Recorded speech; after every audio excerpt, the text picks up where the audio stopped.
Good evening and salutations, my GH fans.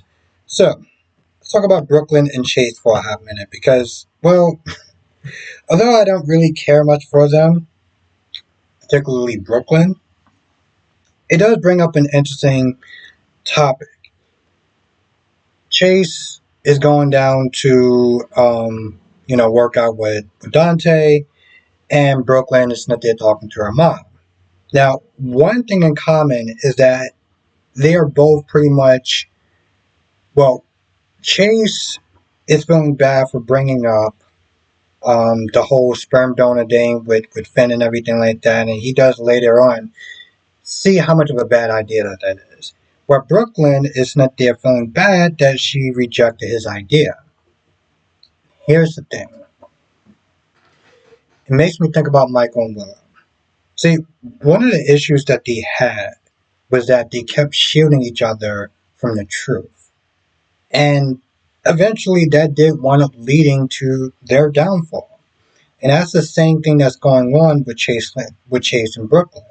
You know, they're both kind of like, she didn't want to say it at first, but eventually she did say it and she did apologize. Imagine next time they have some sort of disagreement and she doesn't sit there and say what's on her mind, or he doesn't sit there and say what's in his mind because he doesn't want to sit there and hurt her. And I feel like if they keep going down that route, eventually that's going to wind up happening. Of course, I don't even think they're going to get to that point because the minute that he finds out what Brooklyn wound up doing and lying to this man, I'm pretty sure I don't think he's going to wind up breaking up with her, but he is going to be pissed. He's going to be pissed. He's going to be angry. He's going to be hurt.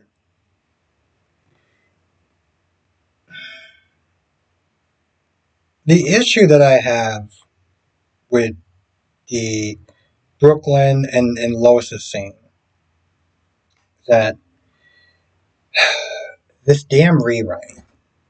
This damn rewrite. There's a point where she's spent there talking about wondering how her kid is doing and just having all these questions, knowing that she felt like she did the right thing for the child and to have a better life because she felt like she couldn't be a mother at that point in time, but she does feel guilty and just wonder how they're doing and any sort of regrets and stuff like that. What takes me away from that scene, as you know, is that she did it without Dante's consent.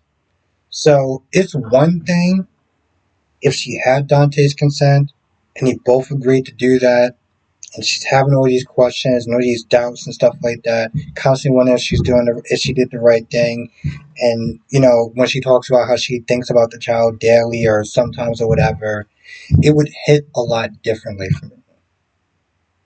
I would have sympathy. I would have sympathy. I would have understanding. But because of the way that they want up doing this, every time that I'm supposed to have sympathy when she's crying and stuff like that, I don't. I don't at all. Like I don't even feel. It's not even so much like I feel bad for her. I feel this level of like a level of disgust in a way. Because yes, I understand she was young. She was a teenager. She didn't.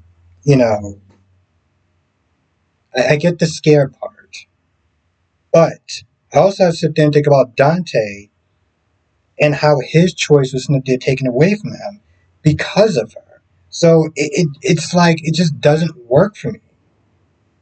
It doesn't. It really doesn't. And I know it sounds like an awful thing to say, but like I can't just sit there and be like, I feel so bad for her and stuff like that when it's like I know what she wound up doing.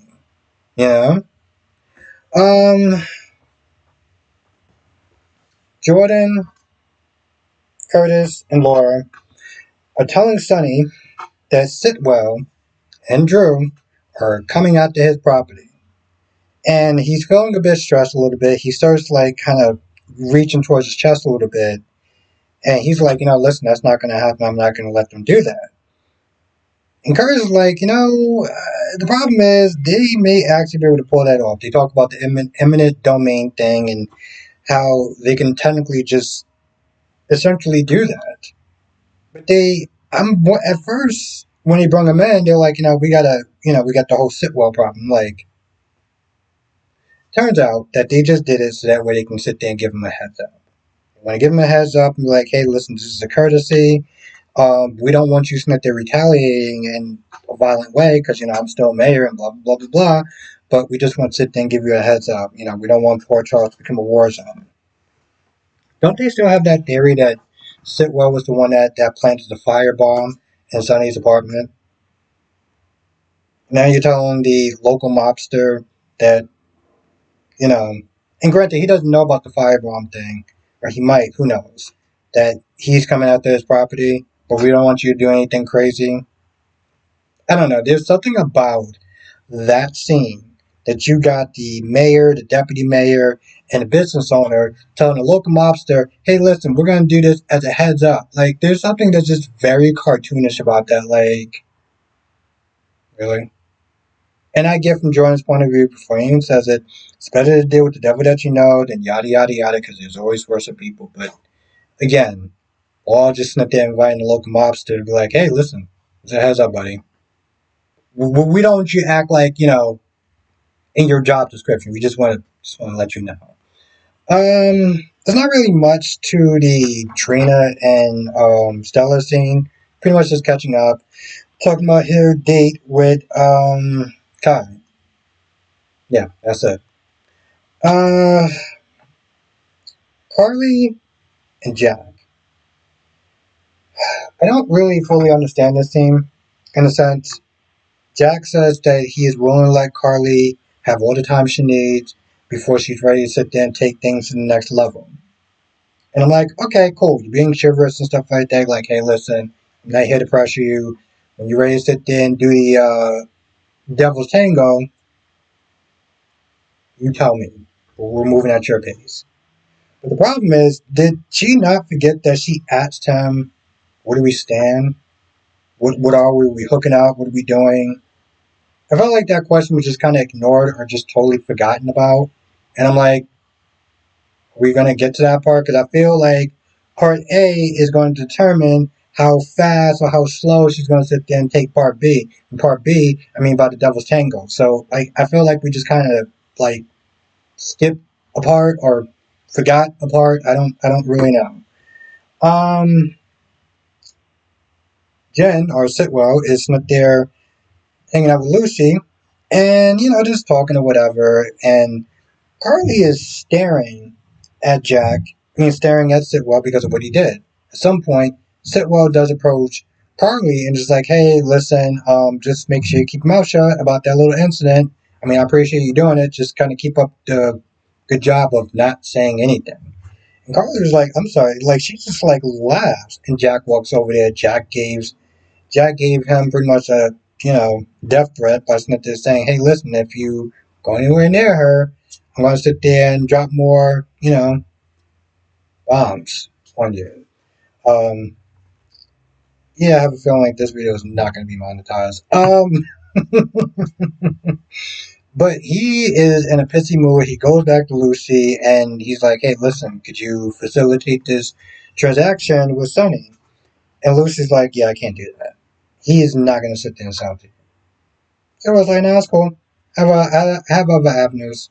Don't worry about that. Um, I don't. Okay, this conversation with Tracy and Martin. I mean, here's the thing. I know about these quote unquote chemistry tests or whatever, chem tests, but here's my whole thing. Tracy invites Marty, or Marty comes over, and they're talking about something that is literally skipping over my head. Something about property and getting her to drop the At first, she talks about the whole taking away his name or something like that, blah, blah, blah, blah, blah. But then they get to the whole cease and desist. I don't know if it's for him to be on the property or not. I don't really remember because at some point I could have swore Monica off screen was like, I don't want you on the property, even though half the Quartermaines has done terrible things as well. I don't know if it was to sit there and get her to drop that. Something about 20 feet or 30 feet and how they would have to sit there and bulldoze something over and it will basically have to move Lila and Edward's grave to do it. And Tracy's like, I call his bluff. But part of me is just like, Tracy, don't you sit there and pay lawyers to sit there and have this whole thing going on? So why are you talking to Martin about facilitating this deal or talking about this deal or whatever it is, legal mumbo jumbo? That's not exactly your thing. You pay people to sit there and deal with Martin. So this whole scene just seems not just pointless. Well, actually, yeah, just pointless. Yeah, just straight up pointless. Um, Lulu's happy that Lucky wakes up. Does sit there and say that she was scared, and she didn't like the fact that he did it because she didn't want to lose Lucky, like she lost her dad and time away from her children and stuff like that. And in a sense, I was like, are we making this about me?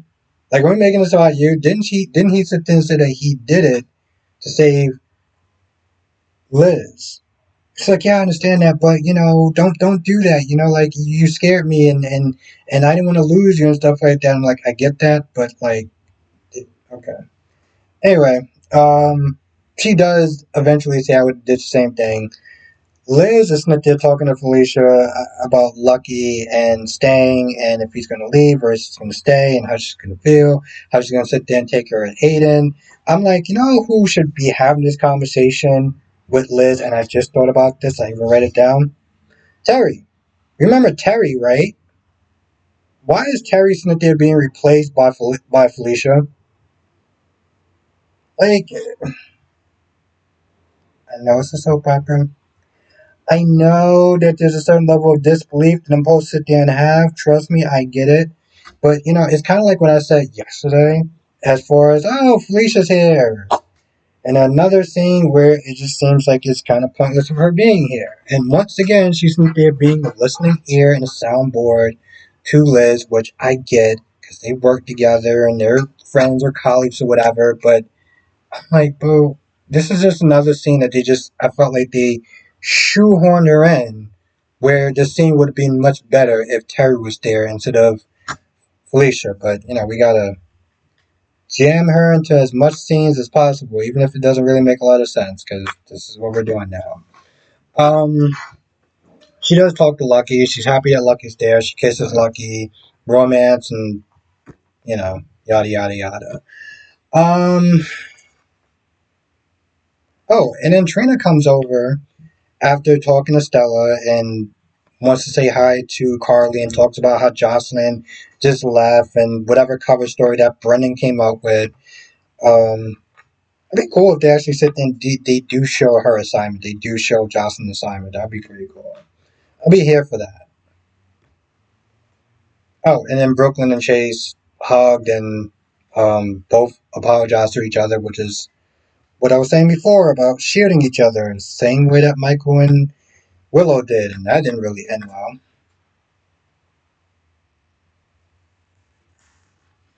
Let's see.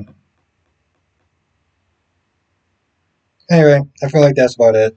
If I missed anything, write in the comment section below.